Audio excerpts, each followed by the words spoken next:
Diga a Deus exatamente como você se sente.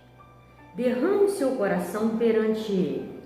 Descarregue todos os seus sentimentos.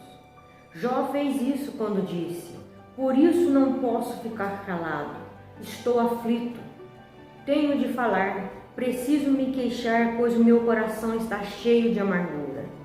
Quando Deus lhe pareceu distante, ele clamou: "Como tenho saudade dos dias do meu vigor, quando a amizade de Deus abençoava a minha casa." Deus pode lidar com suas incertezas, sua raiva, seu sofrimento, sua confusão e suas indagações. Você sabia que admitir seu desespero para Deus pode ser uma declaração de fé?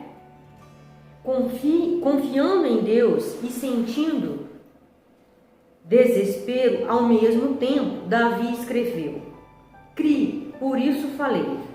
Estou completamente arruinado."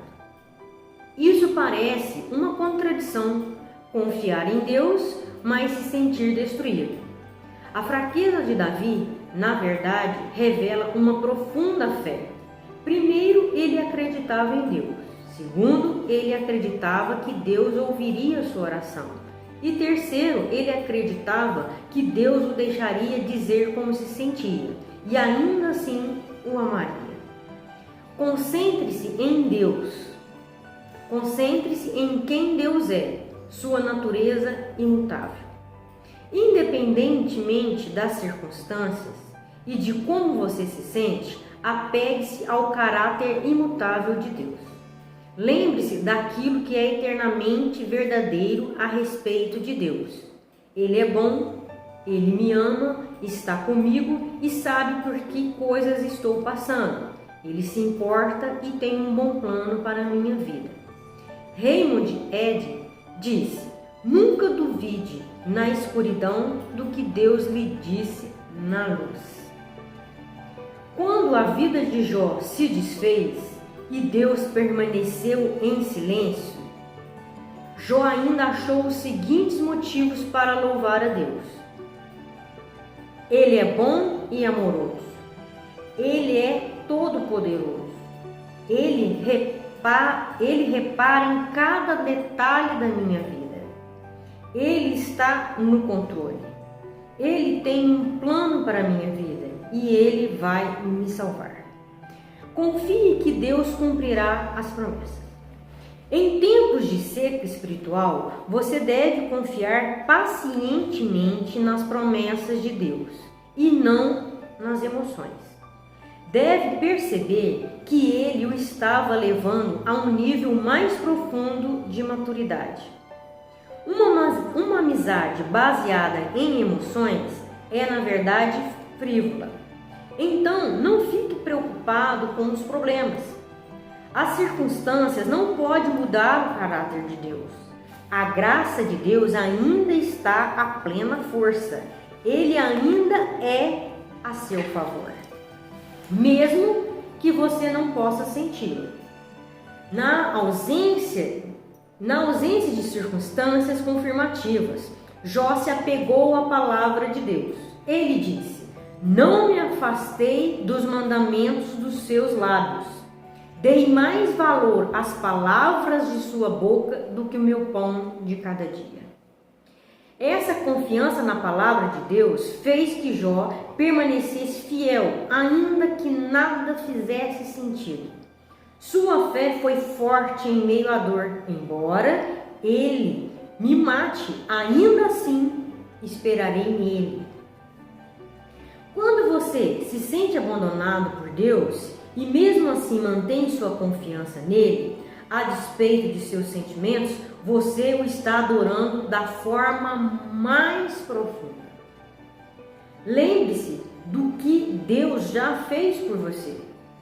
Se Deus nunca tivesse feito nada por você, Ele ainda merecia seu louvor ininterrupto pelo resto de sua vida, por causa do que Jesus fez por você na cruz. O Filho de Deus morreu por você. Este é o maior de todos os motivos para adorá-lo.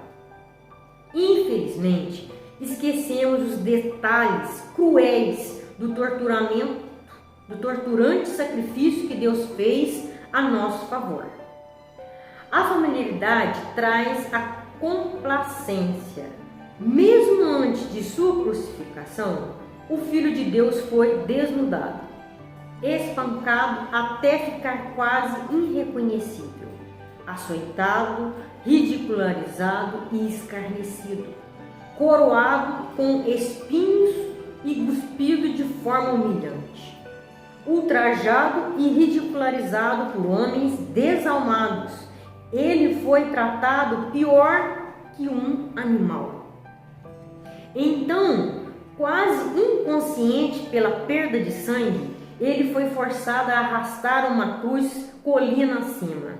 Foi pregado nela e deixado para morrer com a lenta e excruciante tortura da morte por crucificação. Enquanto seu sangue escorria, escarnecedores ficavam ao seu redor e gritavam insultos, desafiando sua afirmação de que era Deus. Em seguida, como Jesus assumiu em si mesmo a culpa pelos pecados de toda a humanidade, Deus desviou os olhos daquela horrível visão. E Jesus gritou em total desespero: meu Deus, por que me abandonaste? Jesus poderia ter se salvado, mas então não poderia salvar você. Palavras não podem descrever as trevas daquele momento. Por que Deus permitiu e suportou tão medonha e perverso ato de crueldade? Por quê? Para que você pudesse ser poupado da eternidade no inferno e para que você pudesse partilhar de sua glória para sempre. A Bíblia diz: em Cristo não havia pecado, mas Deus colocou sobre Cristo a culpa dos nossos pecados, para que nós, em união com Ele, vivamos de acordo com a vontade de Deus. Jesus desistiu de todas as coisas para que você pudesse ter todas as coisas. Ele morreu para que você pudesse viver para sempre. Somente isso já vale o seu agradecimento e louvor contínuo. Você nunca mais deveria se perguntar por que motivo deveria ser grato. Um tema para reflexão: Deus é real a despeito de como você se sente. Um versículo para memorizar: Deus mesmo disse: nunca os deixarei e jamais os abandonarei. Uma pergunta para meditar: como me concentrar na presença de Deus, especialmente quando Ele parece distante? Deus te abençoe.